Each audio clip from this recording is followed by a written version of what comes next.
Good afternoon, everyone. All right, we're given maybe one more minute here to let everyone else join us as people are jumping on.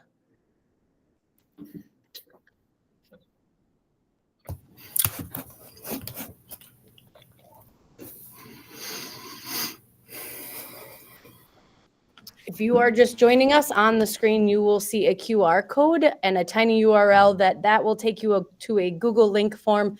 If you want to submit any questions, because microphones have been turned off because of our recording and our size of our call today, we just want to keep those questions in a central location. So QR code and tiny URL are there for you to submit all of your questions. And we'll leave you with emails at the end if you want to have a specific question for one of us. So again, welcome this afternoon. We're going to take a minute. We'll introduce ourselves. We appreciate you being here today. I'm Tabitha Miller, and I'm the principal on special assignment as we transition to adding more focused schools to Mankato Area Public Schools. So Dan. Good afternoon. Hi, Dan Kampoff, principal at Rosa Parks Elementary School. Nice to have you join us today. Hi, everyone. Melissa Brusky, current principal at Jefferson Elementary, and we will be doing nature-based as our focus. Good afternoon, everybody. Thanks for joining us. I'm Jody Rittmiller, the principal at Bridges Community School, and our focus is global studies. Oh, and yeah, so, okay, Rosa Parks Elementary School focusing on STEAM school moving forward. All right. Well, today we're going to give you a little overview of where we are at in the process at with building level conversations. We're going to review the specialist process at the elementary level and what happens every year as we keep these considerations in mind as we move forward. And we're also going to share with you some decisions and some discussions that are happening at each of these three sites that will impact specialists at this time.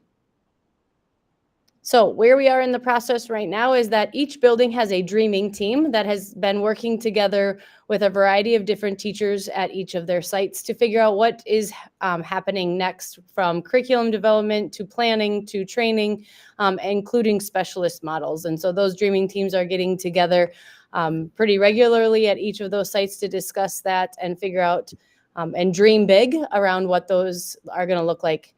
Site visits have happened for each of the three schools. They've taken teams some of them have taken one visit, some have taken multiple visits to different schools across the state, and just to get an idea of what's happening and what we could do, because people are already doing it, so why reinvent the wheel? So kind of learning from others. And then we're also really looking at other specialist schedules and getting feedback and having different examples that we're pulling from. So that's kind of in a nutshell where all of us have kind of been throughout this process to get us here, and really talking about what is different for kids in our K-5 experience with special areas. So we just wanted to take a minute to review when we talk about specialists and specialist assignments.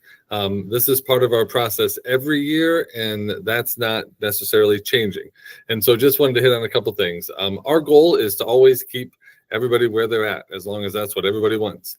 But unfortunately, sometimes we have to change things as building sections change, those numbers fluctuate. Sometimes we have to make some changes. And so every year, things we consider. Number one is, what are the number of sections at that building? And how does that work with the other building? If people are paired at two buildings, how does that look? So that's always one thing we're looking at. We want to keep consistency in the buildings. As I said, we always want to continue with continuity, best for teachers, best for buildings. But sometimes the numbers just don't allow that. We also got to work within FTE allotments and work and keep those things working. The other thing we always consider is how many, what's the number of buildings that specialists have? We really try to keep it down to 2. Occasionally it creeps up to 3. I think I remember one time many years back, someone had 4, but that's never the goal. We always try to keep that down to 2 when you're a traveling specialist, but sometimes it ends up being 3. The other part of that is flipping that to how many specialists are going into a building to teach a subject area. So again, our goal is not to have 6 different people going into a building to teach art. If we can have it be 1, great. 2, we try to keep it leveled at that, but we know sometimes given numbers and how things change, and sometimes it changes late in the season, sometimes we have to pivot from that. So that's kind of the process of things we look at. I always meet, I meet every spring with department heads as we kind of talk through some of those pieces, but that part has been what we do and will continue as we move forward. Great, thanks, Dan. So as we look forward, there have been some decisions made at this time, and so we have some information to share with you around what those decisions are, but we also have many things that are still left to be unknown and figured out. So really making sure that because this affects our special areas, making sure that people from the special area group have voice in that. So that's why there's still some things you're going to hear today that have not been decided, because we really want to have the right person having those conversations as it affects them. So we're going to go ahead and get started with Jody and Bridges and sharing some decisions and some wonderings that are yet to come. Awesome. Thank you so much, Tabitha. So at this time, we have really done a lot, and fortunately, we have a music and an art specialist that are sitting on our dream team at Bridges. We have really looked at how our music and art specialist is going to connect to the content of our 6 pillars. And the 6 pillars are connection to people, connections to places, community, environment, the past, and our global world. And so in figuring out how that will be a partnership with some of our themes within the building, that is definitely still in the works. And our specialists are very much at the center of helping to make decisions about how and where that makes the most sense for year number 1, knowing that not everything is going to start in the fall of 2025, that we are going to have a plan that's going to be thought out and transition well and make sure that it's going to be something that our students K-5 are going to experience. Obviously, the specialists are working on that next step, and they're waiting right now for our classroom teachers to finish up the scaffold and our crosswalk around our social studies standards. So that's where we are with that. We are also going to be adding an addition of a world language, and that will probably be Spanish. That will be co-taught with our classroom teachers. We'll be implementing inquiry-based learning, which you're going to hear across all 3 places, that's going to be something that we really want. A lot of the feedback was that we want experiences that our kids can have hands-on and that they are able to learn both in the classroom, outside the classroom, and there's that integration between content areas. Part of it will be initiating some community and global partnerships with artists, musicians, and whatever might also make sense to make those connections. And then at this time, our consideration is really because the numbers and because some of the pieces that really complement one another, combining Jefferson and Bridges as specialists moving into the fall of 2025. Jody, do we know how, with world language specialists, how much time we're considering there? Yes, that's about 25 to 30 minutes per week per classroom. All right, perfect. Thanks so Thanks much. for sharing there. Yep. All right, Melissa. Melissa, you're muted, Melissa. I love when I do that, just checking if everybody's paying attention. So a lot of what I'm going to share is going to coincide with what Dan and Jody are sharing, because we are doing this in a cohesive model. So we also have pillars of focus, but ours are on the K-12 science standards, which are listed there with the life science, physical science, and earth and space. So our dreaming team, which does have a specialist, FIED specialist sitting on it. And we also have a media specialist that's able to attend and put some input into the planning, but are looking at how do those standards currently align with the resources that we are using. And we'd love to expand that into the specialist area. And we can talk more about that in just a moment.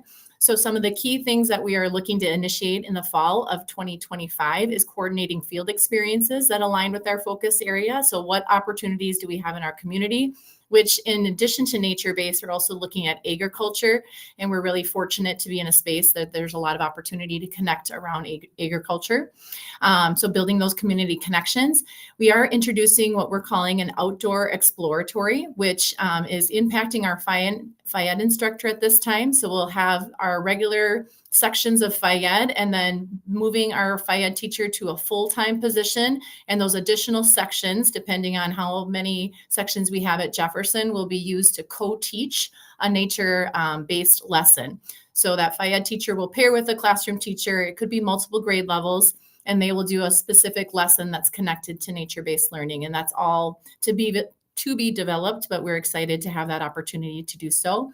We'll be getting training on inquiry-based learning. so that everybody will be able to filter that lens through their instruction.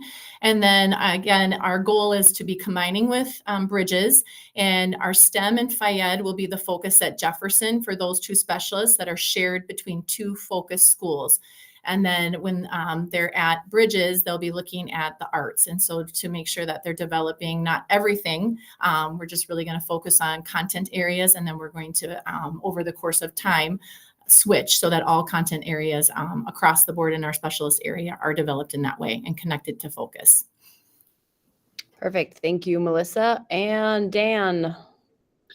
Yeah, so some very similar things. And I want to start by saying, as we're looking at becoming a STEAM school, nature-based, global studies, as we're doing that, our goal is to provide a different, unique experience for our students. And so we're really looking at, as our specialists come into play, how do our specialists do what they do, but also in a way that enhances, and Rosa Parks, for example, how it enhances our STEAM experience for our students.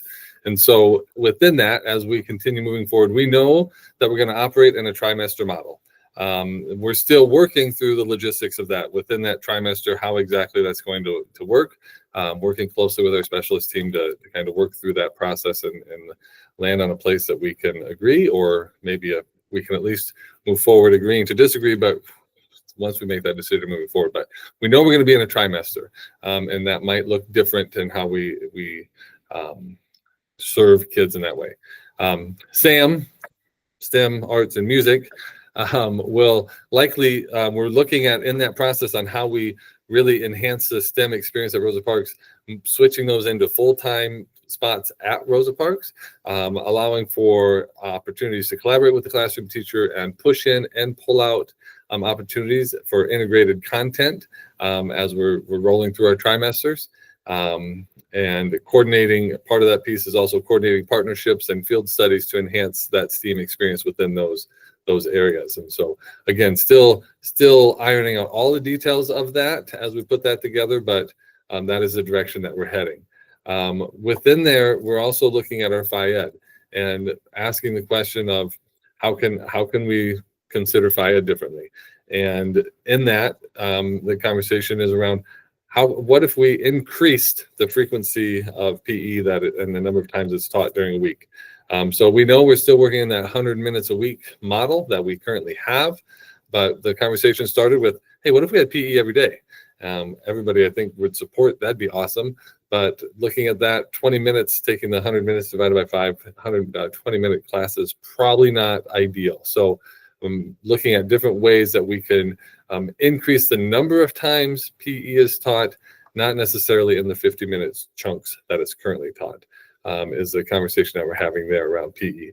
And then within there, just like the others mentioned, implementing inquiry-based learning, that's something that we're doing school-wide, not just isolated in our classrooms, but looking at how all of our teachers are implementing and using some of those strategies in the delivery of their content.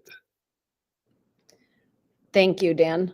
So if you want more information specific to each of these buildings that we have been able to share with families around, if you just have more questions, or if you're like, what does that actually mean? And now that you heard a little bit around some of the decisions that have been made, like you heard today, there's still a lot of decisions to be made. And so we just wanted to make sure that there was some clarity around what we know now that we can share and what we're still hoping and dreaming and developing that we will be able to share at a later time. But really wanting to make sure that we could be clear on what we do know right now.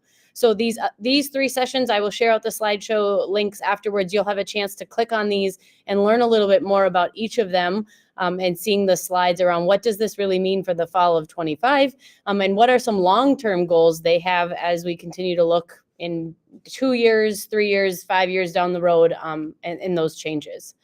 And last but not least, I will leave you with that QR code again. We gave you a lot of information in a very short amount of time. You probably still have more questions, and we want to be able to answer those questions. I believe the chat could be open right now if you have something you wanted to put in the chat. Otherwise, we would really encourage you to put that in the QR code on the screen, because then we can really talk to you one-on-one, because some of your questions might be very specific at this time. All 3 of the principals' emails are on this last slide as well. as well as our ISD 77 webpage that is for focus schools. There's a frequently asked questions document that has lots of different scenarios that have come across our desks right now as we're navigating this. And so I would encourage you to go to that if you have some of your questions that you're still trying to get answers to. But again, this QR code and submitting questions to specifics would help us be able to answer them very clearly for you. So we appreciate you and your time today. We know, like we said, it's a lot of information. We went through it fairly quickly, but wanted you to have that clarity as much as you could. So we appreciate you joining us today. This recording will go out to buildings. So if you want to re-watch it and then have more questions, don't hesitate to reach out.